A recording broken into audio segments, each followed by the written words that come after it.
So maybe I'll stop. Yeah. Okay, so it's a great pleasure to have today Mark Evata here, visiting from the Pavel Institute for Theoretical Physics.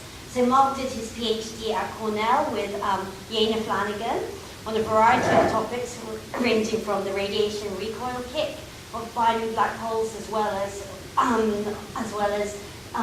oscillations in neutron stars, tidal interactions in neutron stars. And it's a great pleasure to have him here today talking about analytical methods in the age of numerical relativity. Thank you. Okay. Thanks for having me. So over the last 30 years or so, the relativity community has been struggling to solve the two-body problem, which is notoriously much more difficult in relativistic gravity than in Newtonian gravity.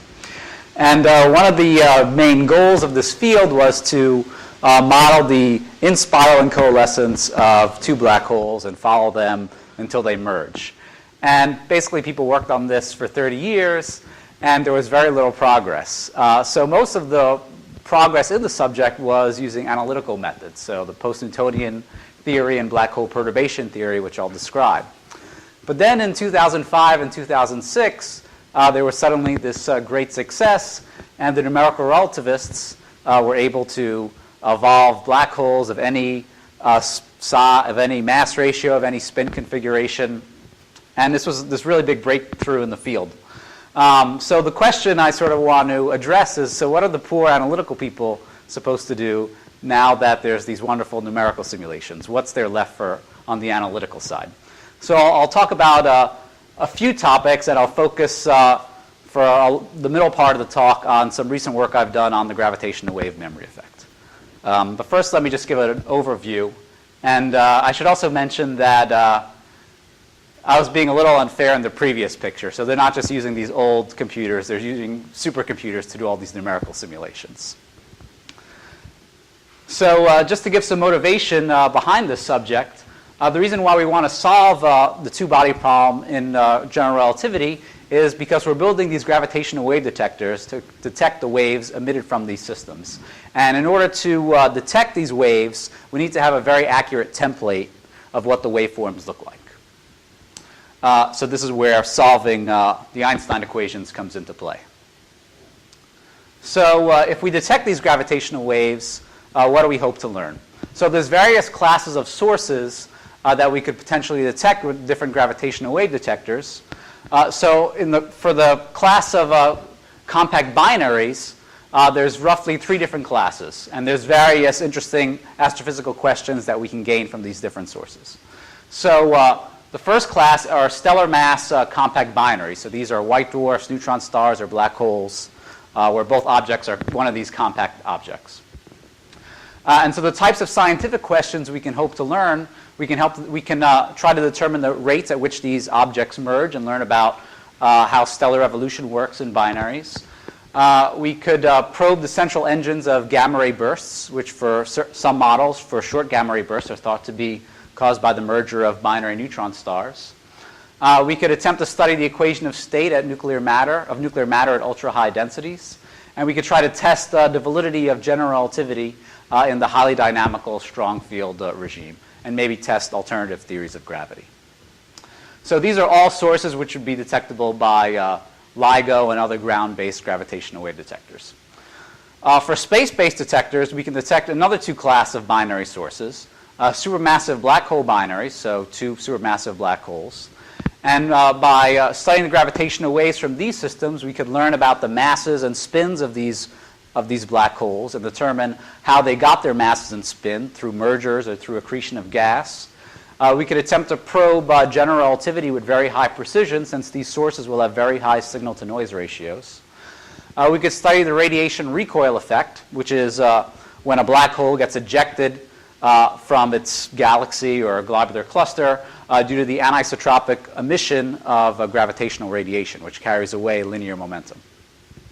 By measuring the distances to these sources, we could also attempt to constrain the nature of the dark energy. Another interesting class of sources, which will also be detectable by the LISA, which is the Space-Based Gravitational Wave Observatory, are EMRIS, or extreme mass ratio inspirals. These sources consist of a compact object black hole or a neutron star or a white dwarf orbiting one of these supermassive black holes. So they have very extreme mass ratios on the order of 10 to the minus 5, 10 to the minus 6. And essentially, one of the reasons why this type of source is very interesting is the motion of this compact object is probing the space-time of this much larger black hole.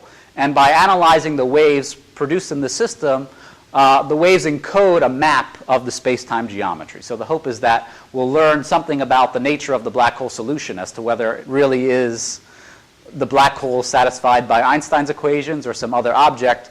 By studying EMRIS, we'll have a very high precision map of what the space-time looks like. Also, by measuring the event rates of these systems, we'll be probing the densities of compact objects in the central clusters of galaxies. So there's also another class of interesting gravitational wave sources which don't involve binaries, which I'm mostly not going to be going into.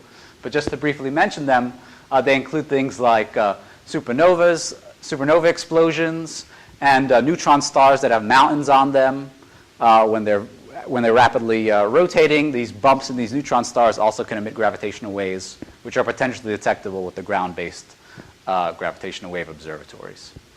There are also more exotic sources of gravitational waves, like cosmic strings or gravitational waves from inflation, signatures of extra dimensions, and of course there's sources that we haven't really considered yet, which would hopefully be the most interesting ones. In addition to these sort of astrophysical-based questions, you can also formulate your interest in this subject from just sort of a mathematical physics standpoint, and you could just seek to answer types of questions like, what is the full solution to the relativistic two-body problem, which is just an interesting question from a purely mathematical standpoint. And you can ask more specifically, to what extent and in what regimes are the various analytic approximations valid? And also, what types of interesting nonlinear effects that are present in general relativity manifest themselves in the gravitational wave signal, and can we hope to observe any of these effects? So these are all the various reasons for being motivated to study this subject. So now let me talk about why this subject is challenging. So the challenge comes from two different standpoints. There's an experimental challenge and there's the theoretical challenge. So the experimental challenge comes from the fact that these gravitational waves are so weak. They're so weak that for a detector like LIGO, which is a big L-shaped interferometer with 4-kilometer long arms, the typical changes in distance of these arms is on the order of 10 to the minus 21 kilometers. So you need very high precision measurements to be able to detect these gravitational waves. And on top of this, you have all these various sources of noise which try to confound you, including various things like seismic noise due to ocean waves or logging in Louisiana, traffic in the morning, gravity gradient noise, things like people walking around, cars driving by. You have noises having to do with the wires that are holding up the test masses and oscillation modes in these wires. There's noises associated with the laser, with radiation pressure of the laser acting on the test mass, heating the masses, light scattering inside the beam tube, scattering off of residual gas inside the vacuum tube, cosmic rays hitting the mirror. There's a various long list of noise sources that people have to deal with, which are covering up these very weak waves that you're hoping to detect. And on the theoretical side, the challenge is to actually construct these templates which you need to compare with this noisy signal if you're to have any hope of actually detecting something. And so you can sort of, the way you get around the theoretical challenge sort of follows this projection. You want to come up with some template, so that means you need to compute the gravitational waves from whatever source you're trying to model. In this case, I'll focus on just a binary, two-body system. So in order to calculate the waves, you need to calculate the motion of the binary. So you want to solve the analog of the two-body problem. And so ultimately, this reduces to solving the Einstein fields equations. So this is where the hard part comes in. So why is this hard? So you can see why this is hard by just comparing Einstein's equations to Newton's equations. And you can see they're different in on various levels. So for solving Poisson's equations, you just have one equation and you have one variable, the Newtonian potential, and you have a very simple linear differential operator. But in Einstein's equations, you have 6 independent equations, 6 independent variables, which are the metric tensor. And it's a very complicated differential operator, and if you would expand this out in terms of this metric, it would be very, very many terms. Another aspect comes from the source side of the equation. For Newtonian gravity, your only source is the mass density, while in Einstein's gravity, you have the stress energy tensor, which contains many different pieces. It depends on the density of your source, the velocity, the kinetic energy, the internal pressure, internal stresses, if you have any electromagnetic fields. All these things act as sources of gravity, but don't act as sources in Newton's theory. And also you have nonlinearity, and especially gravity is itself a source of gravity in Einstein's equations. And so essentially that's encapsulated in the fact that if you were to expand this nonlinear differential operator, it would have this nonlinear structure where it depends on a power series expansion in the metric. So all these different reasons attempt to confound you when you're trying to solve Einstein's equations. So how do you go about solving Einstein's equations? So basically there's 3 methods that we know to use. One is to try to find an exact solution. So this is obviously the best method. However, it's hard to come up with exact solutions. And in fact, while there's many exact solutions, there's really only 2 that are actually useful. There's a Kerr black hole, and there's the Friedmann-Robertson-Walker metric for an expanding universe.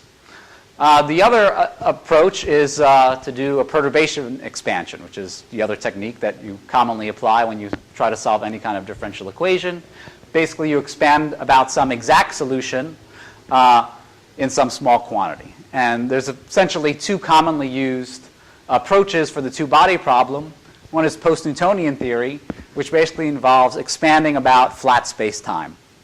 And you're expanding in the speed of light being a small quantity.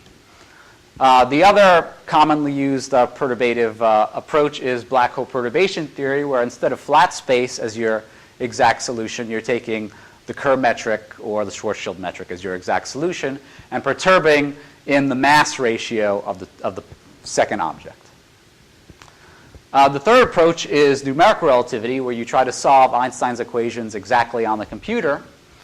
And the advantage of this is there's no symmetries or approximations involved, but you have to deal with other problems like round-off error, truncation error, various instabilities that can pop up, and it's also much more computationally intensive than the other approaches. For the rest of the talk, you sort of need to keep this following cartoon picture of what binary black hole coalescence looks like in your mind. And I'm sure you've probably seen this in some other talks. But just to give a brief overview, we usually describe the coalescence of binary black holes in terms of 3 phases, which are not necessarily completely distinct, but it's roughly to think of them as sort of distinct for calculational purposes. So when the holes are widely separated, we have the inspiral phase, where you have your 2 black holes, and they can have any kind of spin in any direction. And for this phase, we can describe things pretty well using post-Newtonian theory. In the middle phase, you have the 2 black holes, and they merge, and they form a single black hole. And then once you have the single black hole, it has some distortions remaining in it from the merger, and these distortions then oscillate away in what's called the ring-down phase, which is similar to the way if you strike a bell or other heavy object, it rings and the rings damp away. So this ring-down phase is well described using black hole perturbation theory. But to describe the merger phase, which people have been trying to do for these last 30 years, you really have to do this numerically. And there's some overlap, of course, between these various phases. And numerical relativity can treat, say, the late inspiral phase and well into the ring-down phase. So now I want to describe in a little bit more detail those 2 methods of perturbation theory that I talked about. So first is, I think I skipped a slide. First is black hole perturbation theory. So the basic idea is you take your metric and you expand it about, say, the Kerr metric in some small quantity. And in this case, your small quantity is just, say, the small black hole divided by the big black hole. And you similarly expand the stress energy tensor And you plug these into Einstein's equations, and then you solve consistently order by order. And you come up with a sequence of equations where at first order you have some linear differential operator acting on some potential, which is somehow related to the first order metric perturbation, acting on some other function that's related to the stress energy tensor. And then at second order, you have another equation that's the same linear differential operator acting on something related to the second order metric perturbation that also depends on the stress energy of matter, but also depends on your first order quantities which you already solved for, and so on at various orders.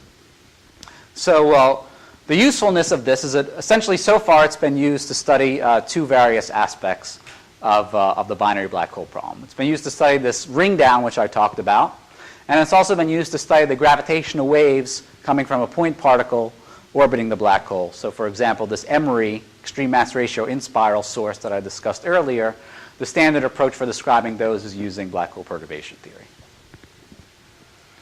So the other perturbative approach is post-Newtonian theory, and so in a nutshell it proceeds in the following way. You can schematically write the full Einstein equations in this form, where you have your regular flat space wave operator acting on the perturbative piece of the metric, where you split the metric into flat space plus everything else, and you can write it like this, where you have your matter term here, and then you have all the nonlinearities in the gravitational in the metric expansion grouped into this other term. And you similarly do an expansion in H, only now your small parameter is not the mass ratio, it's the speed of your object. So for a binary, it's just the orbital velocity, for example, of your two objects. And you similarly expand your stress energy tensor, and again you plug this in and you do some kind of iterative procedure for solving order by order. And this procedure is fairly complicated, and it's been developed over essentially also the last 30 years or so, mostly by Luc Blanchet, Thibaut Damour, Cliff Will, and a few others.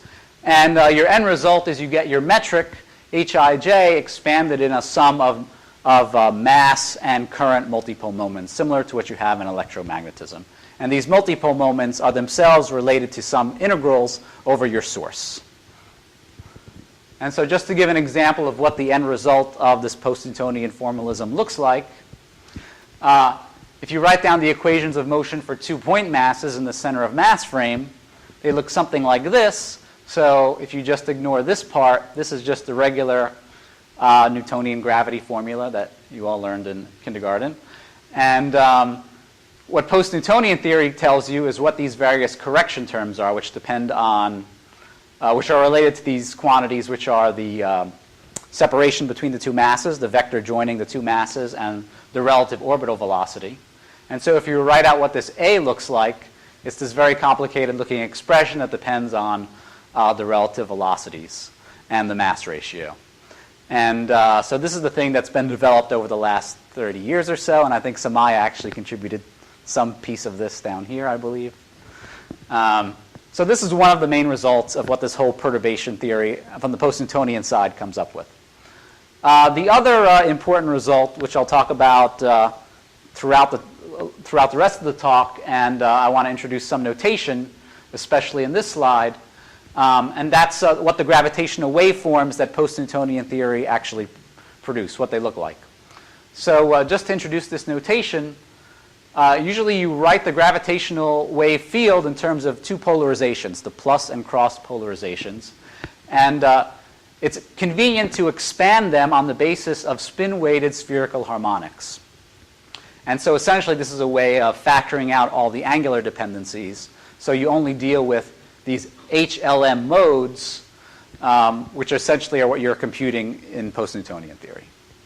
And so if you were to write out, for example, the lowest order mode, it looks something like this, and you essentially have an expansion in this post-Newtonian variable x, which is related to the angular velocity of your binary.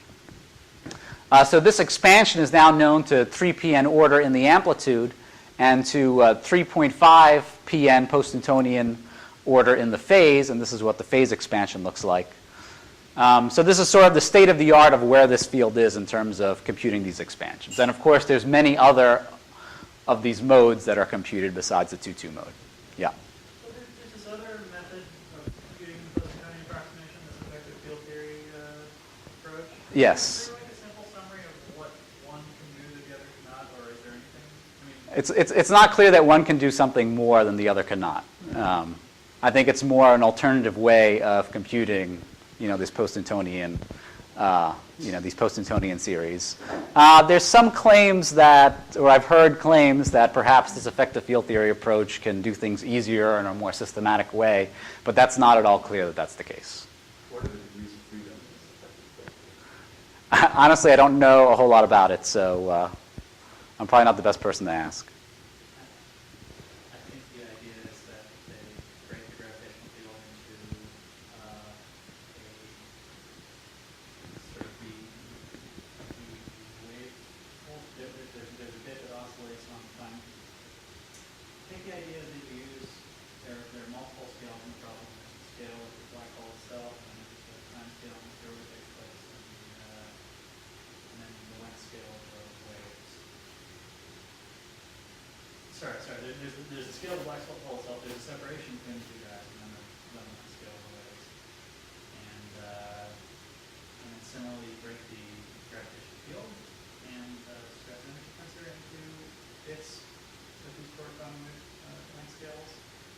And then I guess you just try to write down like impact field theory, everything, every term you can, but now you have some way to order them because terms that involve more derivatives, whenever a derivative acts on the long wavelength piece, that turns into a factor of 1 upon L, where L is the long length scale, whereas when a derivative acts on the short wavelength piece of gravitational field, it pulls out 1 over the short wavelength scale, which is much wider quantity. And so, Yeah, anyway, I've yet to find a cogent explanation of it myself. So, okay, so now that I've sort of explained to some extent what basically these two perturbative approaches are, I now want to go into the various, sort of what role they play in this age of numerical relativity. So the first example is the comparison of the numerical simulations to these analytical results. And so this has sort of been, the big effort that's been going on in the last few years. And since 2006, there's been over 20 papers on this subject on essentially comparing the waveforms you generate from Post-Newtonian with the waveforms that come out of the numerical simulation. So I'm just going to show the one example from the Caltech Cornell simulation. And I guess their simulation is nice because they have the longest simulation during the inspiral. So they go back for 30 gravitational wave cycles. And so in some sense, they can do the best comparison with Post-Newtonian, which is more accurate when you're further apart. So what this is showing is what the numerical waveform looks like, which is in blue, and in red, the dotted, and the red dotted line is the Post-Newtonian waveform.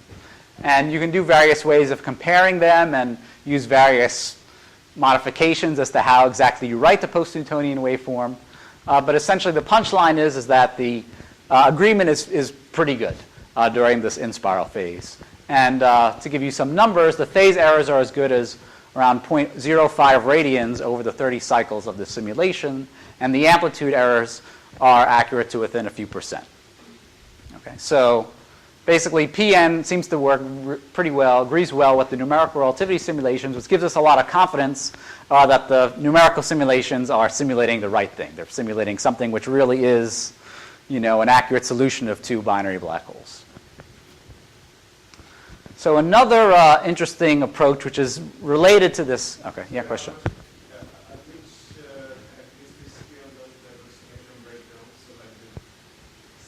The Post-Newtonian? It breaks down when the speeds of light, or I guess for a length scale, when it's on the order of a few gravitational radii of the black hole, say. So when you start to get down to, a few m, 5m, 6m, 7m, the approximation is getting worse, right? The closer you get. Yeah. You were saying that there's like 3 orders of Post-Newtonian corrections.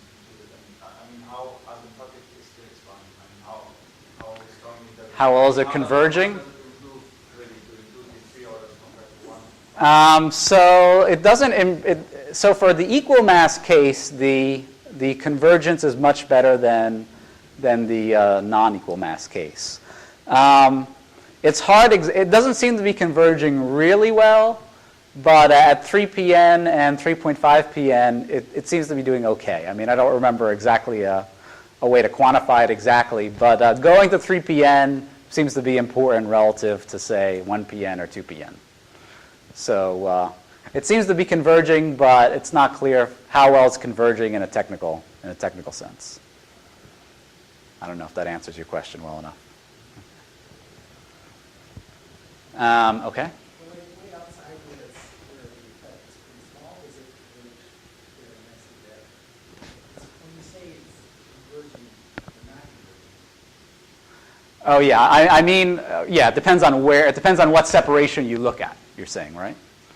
I guess I'm thinking. Well, yeah, obviously the further out you go, the better it converges, right? If you have a separation of 1,000 m, the Newtonian solution is pretty good, you know, and the 3pn solution is really good, you know. But I'm talking about, you know, on the order of, you know, where the simulations are being done, how well is it converging? That's what my previous statements were directed to. So by adding more orders, you would probably not push it much further in right?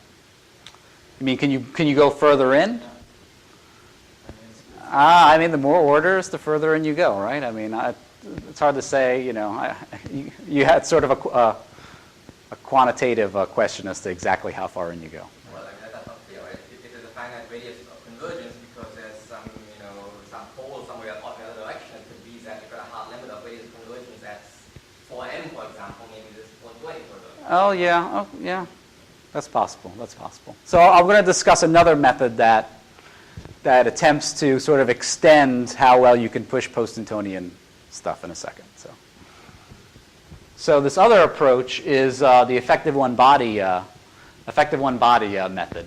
And essentially what this is the hybridization of post-Newtonian techniques combined with black hole perturbation techniques, but also getting information from the numerical simulation. And the motivation behind this method is to come up with some sort of semi-analytic approach to generate a waveform without using numerical relativity, but that lets you extend the waveform not only during the early inspiral phase, but also through the merger and during the ring down.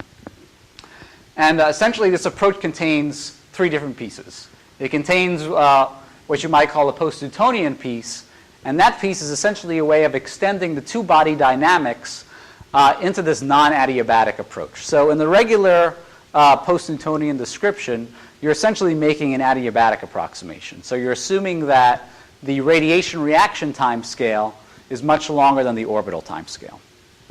So that your regular post-Newtonian series expansion is really good out here, but when the orbit starts to decay much more quickly towards the end, this expansion is no longer good. And part of this effective one-body approach is to try to be able to do something like post-Newtonian, but in this post-adiabatic regime. The other piece, so I'll explain this a little bit more in a second. The other piece is the black hole perturbation theory piece, which essentially says black hole perturbation theory describes the oscillation modes of a black hole really well, and at the end of your merger you just have this single black hole that's ringing down, and we know what those waveforms look like, so let's try to match that waveform with this inspiral waveform. And the NR piece comes from essentially a variety of flexibility parameters, so free parameters that you put into these other two pieces, and you then fit by comparing to the numerical relativity simulations. So just to discuss this in a little bit more detail. So the post-Newtonian piece is essentially a way of doing something similar to the regular effective one-body approach in Newtonian theory, where you can write the two-body problem as just a particle with some reduced mass orbiting around a particle with the total mass, the sum of the two masses of the components of the binary. Essentially, this effective one-body approach is trying to come up with some type of deformation of the Schwarzschild geometry. So something that looks like a point particle moving around Schwarzschild, but contains some of the post-Newtonian information that's contained in the comparable mass case, which wouldn't be contained if I just had a point particle around a black hole.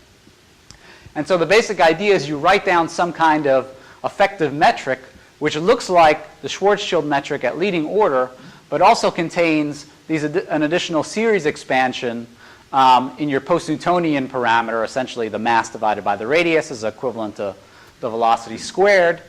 And you have various free coefficients, these AIs and these BIs, that appear in this effective metric. And by comparing a Hamiltonian that you generate from this metric to the regular standard post-Newtonian Hamiltonian, you can essentially figure out what these coefficients are. And essentially, this gives you some other way of attempting to combine information of this point particle moving around Schwarzschild with the information contained in the post-Newtonian expansion. So essentially, once you construct this effective metric and you figured out what these parameters are, you come up with some Hamiltonian, and you can then solve Hamilton's equations and come up with the particle dynamics for this reduced mass particle. And that's what allows you to go into this post-adiabatic regime. So this gives you the conservative pieces of the dynamics, and then you need to supplement this with some scheme for doing the radiation reaction, for actually telling you, what is driving your thing inward, what is driving your particle inward. So is there a unique way of separating out the conservative part of the dynamics from the dissipative part? Yeah, like this approach doesn't contain any dissipative parts. So this, essentially, when you compute these coefficients, you're throwing out the pieces of the post-Newtonian Hamiltonian that contain the dissipative dynamics. So So it'd be just for the post-Newtonian dynamics for particle, well,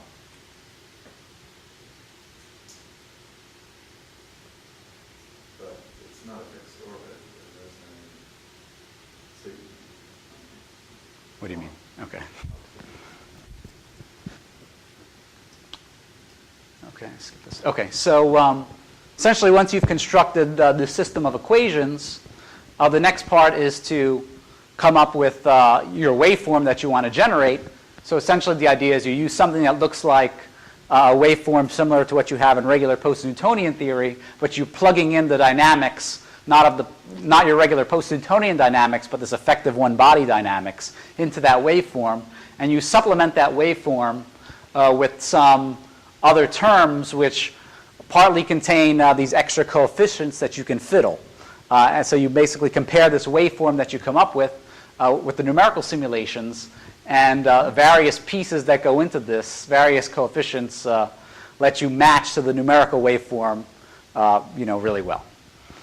So the other piece of the waveform is, aside from this part that describes the inspiral, there's this black hole perturbation theory piece which I mentioned earlier. So the idea is write the ring down waveform as a sum of damped sinusoids. And here your input from numerical relativity comes into the frequencies and damping times for these modes, which themselves depend on the mass and spin of the final black hole. So you need to sort of do the numerical simulation, figure out what the final black hole mass and spin are, and plug those into this waveform. Mark, are they fitting the flexible parameters that they introduced into the non-conservative part of the local dynamics with the numerical simulations that you mentioned in your previous? So there are both. There's various places where these flexibility parameters come in. So one place is. So the last sentence on your slide, these adjustable parameters. What are these adjustable parameters that they? So the adjustable parameters can come in two ways. They can come into the conservative dynamic. So for example, you can add an extra 4pn term, which we don't know what the 4pn post-Newtonian dynamics is. But you can add an extra 4pn piece that's sort of an undetermined coefficient, and then you can compare that to the numerical relativity dynamics and set that. Because you know the 3.5 png by t expression exactly. So I just wanted That's right. I'm trying to remember how. There is some extra function. There are various ways of sort of mocking up what the energy flux is when they put that into the EOB parameter, when they put that into the EOB formalism. I'm trying to remember which is the exact parameter. There are certain functions that they put in which have some sort of physical physically derived intuition to where they come up with, and they put in a few parameters into that, into the flux function also, I believe. I'd have to look it up to tell you exactly what it is, but I believe there is an extra flexibility parameter that they put into this. It's not a 4pn. It's not a 4pn thing though. It's something else though. Yeah. Okay. Questions? Okay. So the end result of this is essentially another one of these post-Newtonian, or in this case EOB comparisons with the numerical relativity results. And again, I'm showing with the comparison with the Caltech Cornell simulation. So this is for an equal mass merger, and in blue you can see the numerical simulation. So this is applying waveform versus time in these two plots, just on a regular scale and a logarithmic scale. And you can see the errors. So the red is what this EOB waveform is. So the match is very good. And essentially, a lot of that is due to the fact that you have these various parameters which you can tune. So the bottom two plots illustrate what the eventual errors are in the phase. You have an error that's quite small. And in the amplitude, you also get a quite small error using this effective one-body approach. That's small not only during the in-spiral, but also during the merger. So that's the big benefit of this EOB approach. You can not only come up with a simple analytical model for the in-spiral, you also have an analytical model, semi-analytical model, that's valid during the merger and also during the ring-down phase. So the difference is at 4 p.m. level? Is it at the 4 p.m. level? I'm not sure if it's at the 4 p.m. So level. 4 p.m. It might be. Has contributions from finite size effects? No, that's at 5 p.m. 5 p.m. Yeah, that's right. So why isn't 4 p.m. being calculated? It's hard, yeah. So they have no intention of ever Really? doing it. It's mathematical. It's just Well, those expressions he showed were massy, but they weren't incremental massy. So I think it's more than just the length of the expressions, right? I think there's sort of types of integrals that they don't know how to do, right? And the infinite self, I mean, how you model the compact bodies, the infinite self fields, and they had to develop even for PPN, a special sort of way to, renormalization. yeah, effects. exactly, to cope with these kind of effects. So, and it's just For the radiative or the conservative? for the concept. Conservative, yeah. So even just how to deal with that. So and at 4 p.m. it's just assumed that it's going to be. I mean, well, it's not even assumed that pretty short. It's just too technically challenging. So, and for the present detectors, it's very, I mean, the accuracy they've got is sufficient to do a tremendous amount. So, What accuracy do you need for, what accuracy is enough? This is enough. This is definitely enough. I mean, so it's in terms. Well, what the difference here is this mainly in the numerics, or? This is you mean the residual error? Yeah. I don't think this is. I actually don't know off the top of my head what is the phase error. In a previous plot in this paper, they show what the phase error is due to the numerics, but I don't remember what that is off the top of my head. Yeah. The errors they have with the numerics are good enough for this simulation. Are good enough for LIGO templates. I mean, how many?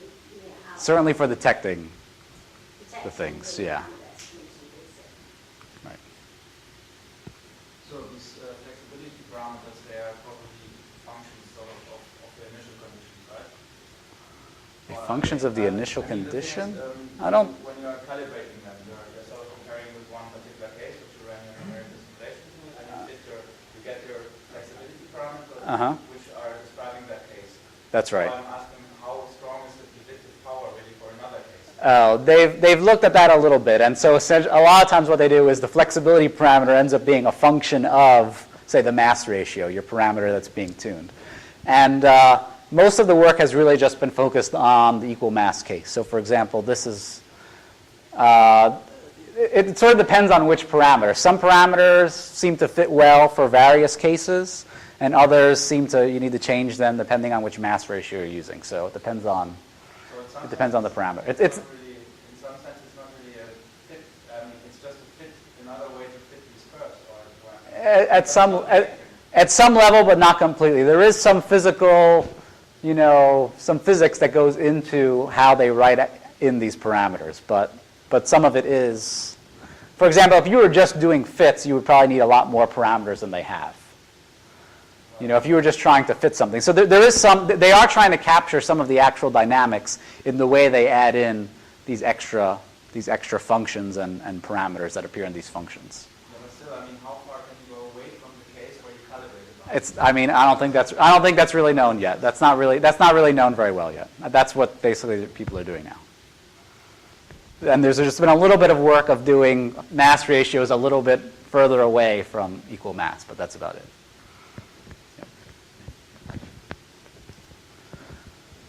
Okay, well, that took longer than I expected. So now I'm going to talk about another aspect of where analytic theory can come in. And that's in trying to look at effects which are not easily observable in the numerical simulations themselves. So to first just introduce a little bit of notation, one thing I want to mention is that what most of these numerical simulations compute is not the metric itself, not the gravitational wave plus and cross polarizations, but the second time derivatives of these polarizations, something called the Weil scalar, or psi4. And so basically they compute this scalar projected onto these spin-weighted spherical harmonics, just like you do with the plus and cross. So when you want to compute the metric, which is the thing that LIGO would observe from this psi scalar, these psi LM components, you need to do 2 time integrations of the psi LM to compute the metric perturbation. And it turns out that these numerical relativity simulations, so there's some physics contained in the HLMs, which I'll talk about in a minute, that's not contained in the psi LM. So it's sort of hard to pick out, what that physics is if you're only computing this. And another thing to keep in mind is that when you compute all these modes in the numerical simulations, all these various LM modes, the simulations can't compute all modes with the same accuracy. They can compute the highest order mode better than they can compute lower order modes. So most of the waveforms which you see plotted in these various papers are mostly focused on the L equals M equals 2 mode, which is the dominant mode in equal mass systems. But there's physics contained in some of the other lower order modes, which are not necessarily well resolved in numerical simulations.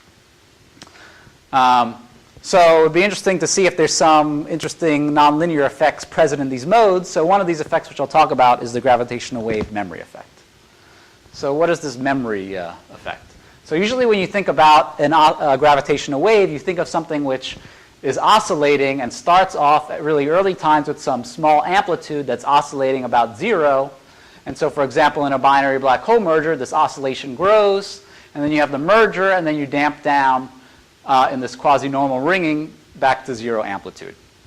But not every source has this pattern where you start at 0 and your amplitude goes back to 0. And a simple example of that is a hyperbolic orbit. So, for example, if I just have a big mass here and I have a point mass come by in a hyperbolic orbit, the plus and cross polarizations for this orbit look like something like this. So, for example, if you look at this polarization, it starts off at 0, it does this little blip here, and then it asymptotes to some non-zero value. So this waveform here has what's called a gravitational wave memory. So essentially what that means is, technically, I'm defining the memory to be a difference in the late value of your polarization compared to your early value of your polarization. So what is the effect of this memory? So if I have an idealized gravitational wave detector, so if I imagine a bunch of ping pong balls, yeah, go ahead. Okay. So if you have a bunch of ping pong balls floating in space, usually when a gravitational wave passes through these ping pong balls, they're oscillated into some ellipsoidal shape. And if a gravitational wave without memory passes by, it returns to its circular orientation. But if a gravitational wave with memory were to pass by, it would be ellipsoidally distorted. So what LIGO sees and what gravitational wave observatories are sensitive to is essentially the buildup of this memory that shows up, the buildup of this memory effect. So in something like LIGO, for example, you wouldn't technically have a permanent deformation of the test mass because there's something pushing on the LIGO mirrors. The LIGO mirrors are attached to little magnets which are pushing them back to their equilibrium position. And so it's the force exerted on that, on those magnets that LIGO is sort of measuring. But in something like LISA, which is following geodesics, in principle, LISA could be permanently displaced from this gravitational wave memory. I'm going to talk about the Christodoulou. They're related. There's a linear memory and there's a nonlinear memory, which is the Christodoulou effect, which I'm going to talk about, hopefully. So just to give an example of this first case of memory, the linear memory, which shows up just in linearized gravity, the simplest place to see it is, again, in this hyperbolic orbit. And just to sort of show mathematically where this comes into play, if I expand the gravitational wave field at leading order, it just goes like 1 over the distance to the source, and then times the second time derivative of your mass quadrupole moment tensor. You can write out your mass quadrupole moment tensor in this form, where mu is the reduced mass and x is just the separation from your center of mass to the particle. If you then take 2 time derivatives of this expression, you get something like this, looks like this.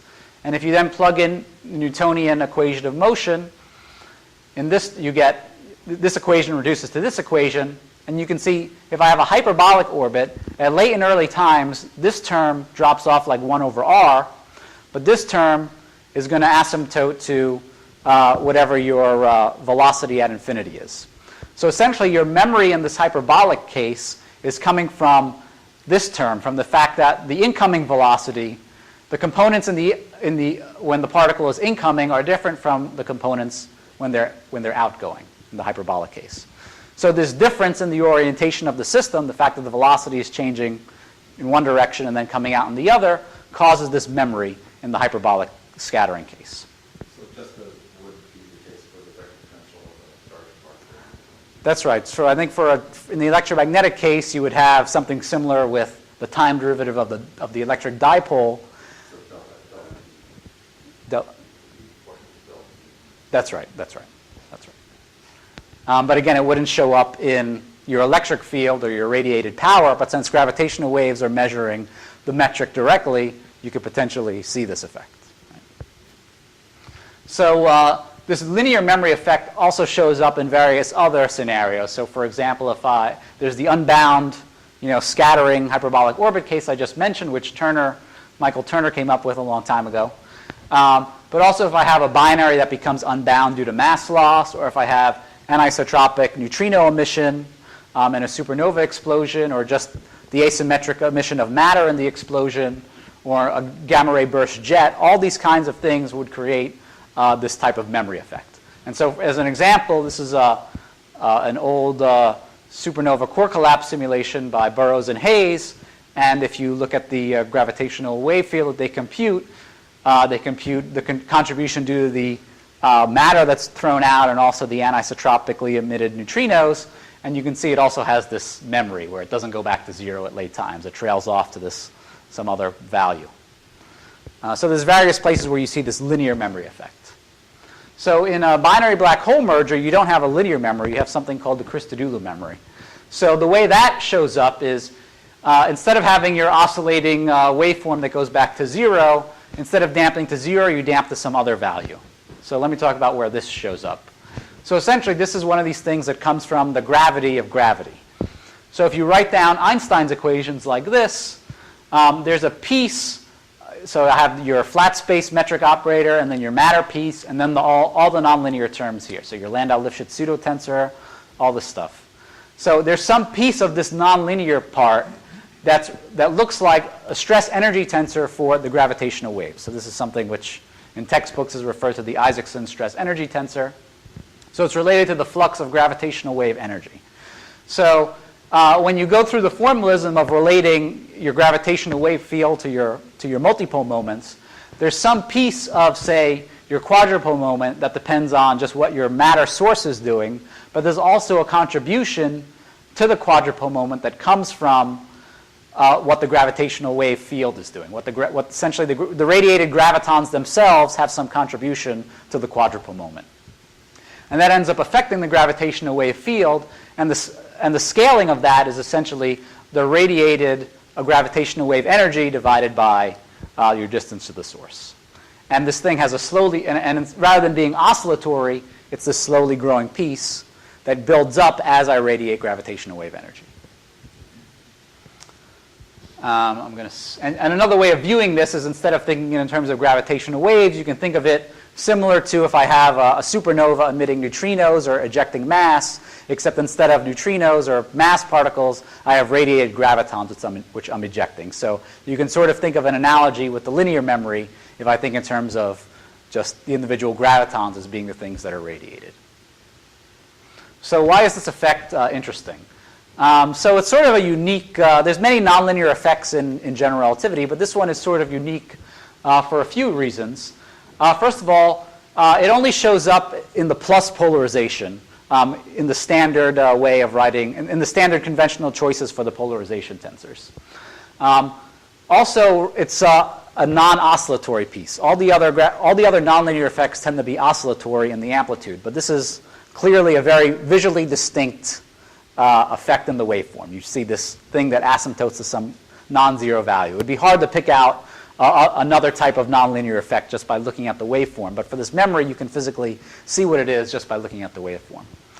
Another interesting aspect is even though this effect comes at sort of higher order in the post-Newtonian expansion and has to do with this nonlinearity of gravity, when you actually compute its effect on the gravitational wave amplitude, it turns out that it actually shows up at leading order, at Newtonian order, the same order as the quadrupole formula that you see in textbooks. So it's as large as the standard, gravitational wave formula that everybody always starts with. However, it's non-oscillatory, which is the main difference.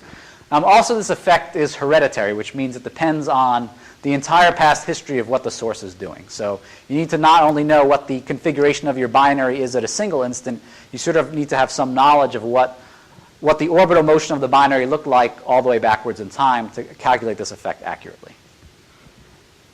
So what time should I stop? 5 minutes? Okay, so I'm going to skip this. So for various reasons, it's difficult to detect this memory effect in numerical simulations. And the primary reason is because these modes that contain information about the memory are numerically suppressed by many orders of magnitude. So, for example, in the post-Newtonian scheme, this is, say, your leading order oscillatory mode, and this is your leading order memory mode. But what the numerical simulations compute is this psi4 scalar. And when you compute psi4, the memory modes are suppressed by several orders of magnitude. So it's very hard for the current simulations to resolve this memory effect. So you sort of need to do some kind of semi-analytic calculation to attempt to describe it. So essentially, one of the calculations I did was to use this effective one-body approach to compute the waveform, and then to sort of supplement that into various expressions that describe the memory, analytic expressions for the memory, essentially to generate what this memory signal looks like using input from numerical relativity, but not using the simulations directly. And so you can do this, and you can compute various models of various physical ingredients you include in the computation, but essentially this is what the result looks like, is you can use this effective one-body approach to show how the memory rises and asymptotes. So this is sort of ignoring the oscillatory pieces. So this just shows how the memory builds up. So the different curves are various physical ingredients that I included in different computations. So the only curve to really look at is the black curve. There's sort of technical details in what the various curves mean. But the main curve is just this solid black curve, which shows what the memory contribution to the waveform looks like as a function of time. And the merger is like somewhere near here. So it builds up. It's building up for a very long time, but it very rapidly builds up right when the holes collide together and you get this big burst of gravitational radiation. Okay? And this just shows what it looks like when you supplement it with the oscillatory pieces of the waveform. Why the memory contribution to the waveform is so suppressed? I mean, naively. Why is it suppressed in the simulations? Well, no, I mean, in the previous slide, you were showing this orders of magnitude. Right. It has to do with calculating the time derivative. When you go from h to psi, you have these two time derivatives. So usually when you compute time derivatives of an oscillatory function, I'm just bringing down factors of the orbital time scale for each time derivative. But when I have a non-oscillatory function, I'm bringing down a power of the radiation reaction time scale, which is much bigger time scale. So the basic suppression factor is the overall frequency over the times of radiation reaction time times scale. Yeah, It's the ratio of every derivative suppresses you by a ratio of those 2 time scales. So it's like the second power or the fourth power, actually. Fourth power. For which quantity? It depends on what. It depends on for psi. Psi is going to be second power. It's going to be second power of that ratio. Yeah. Okay. So let me try to speed this up. So so the end result of doing this calculation is you sort of want to know, can you detect this effect? And so basically what you can do is you can come up with some model for the memory, which I showed in the previous slide, and then you can then compute what is the signal-to-noise ratio of this memory. And so what's plotted here is the Lisa noise curve, and this is what the signal looks like for just the regular in-spiral waves for a supermassive black hole binary with total mass of 2 times 10 to the 5 at a redshift of 2. And the memory is this dotted green or dotted blue line shows what the memory looks like and where it appears in the noise curve. So it's definitely smaller than the primary waves the primary oscillatory waves, but for some sources it would be detectable with Lisa. And this plot just shows the signal-to-noise ratio for various masses and various redshifts. So the punchline is, generally you can detect something if your signal-to-noise ratio is of order 10-ish or a few, 5 to 10 or so. You could probably detect something. So out to a redshift of 2 or so, you should be able to detect this memory effect. Okay, so I could discuss a little bit more about other analytic things, or I could conclude, depending on what you guys want. How many more slides do you have? Like 3 or 4 that contain information. I'll just say, okay, I'll just get to the punchline as quickly as possible. The basic idea of what's left to do on the analytical side are further comparisons with these post-Newtonian NR calculations. So people have just looked at the equal mass case and a little bit of the non-equal mass case, but there's been very little work done with spins or eccentricity. So on the sort of comparison between the perturbative and the numerical side, we want to look at comparisons with spinning binaries. That's the next big focus of the community. There's various other improvements you can do to these memory calculations that I won't discuss. You could also do comparisons with black hole perturbation theory, which have also not yet been done, because mostly the simulations are all in this comparable mass regime. But once they start to get down to more extreme mass ratios, like 1 to 10, you can start to do comparisons with black hole perturbation theory, which should be quite interesting. You could look at nonlinear mode-mode coupling in the numerical simulations, and there are some weird features that are seen in some of the simulations, which I don't want to get into, which would be nice if you had some sort of analytic way of explaining these various features. The other sort of remaining regime of the two-body problem, which still has a lot of room for analytical investigation, is this EMRI problem, this extreme mass ratio inspirals. And essentially, for these kinds of sources, the number of cycles you have is so many, like millions of cycles that are going to be observed in the Lisa band, that you can't simulate that with a numerical relativity code. So you have to use some kind of analytic technique. And you can't really do it with post-Newtonian either, because many of these cycles are being spent in the extremely strong gravity regime, just skimming the horizon of the black hole. So you need to do something that's not post-Newtonian and not numerical relativity. So that's where black hole perturbation theory really has a much stronger role to play. So I'll just end there and leave my conclusions. So we have many questions, but we have time for 1 or 2. If there are any. So Mark's here until the end of the week, and he'll be sitting in the visitor's office, so please go and chat, and we'll have a seminar with him tonight, and there's tea and coffee now. So thank you.